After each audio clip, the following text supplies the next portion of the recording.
গ্রামের এক সরল মানুষ রামু একজন সরল গ্রামবাসী। পশ্চিমবঙ্গের এক ছোট্ট গ্রামে সে জন্মেছে ও বড় হয়েছে। তার দিন শুরু হয় ভোরবেলা গরু দুধ দোয়ানো দিয়ে। রামুর পরিবারে আছে তার স্ত্রী, 2 সন্তান ও বৃদ্ধ মা। কৃষিকাজই তার জীবনের মূল অবলম্বন।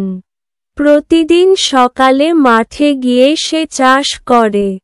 ধান, আলু, সরষে, সবজি ও শস্য তার জমিতে উৎপন্ন হয়।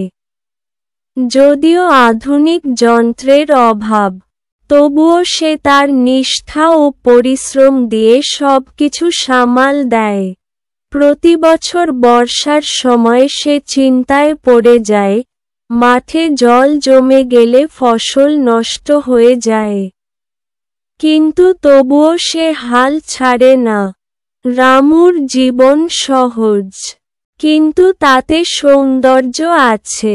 সন্ধ্যায় সে পাড়ার মন্দিরে যায়, গল্প করে প্রতিবেশীদের সঙ্গে। তার মুখে সবসময় একটা হাসি লেগেই থাকে। সে বিশ্বাস করে, সৎ পথে থাকলে, পরিশ্রম করলে, জীবন একদিন সুন্দর হবেই। এক বছর গ্রামে এক এনজিও আসে।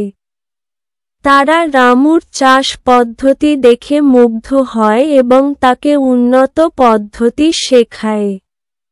এরপর থেকে তার ফসল আরও ভালো হতে থাকে। সে আশেপাশের মানুষদেরও সেই পদ্ধতি শেখাতে শুরু করে।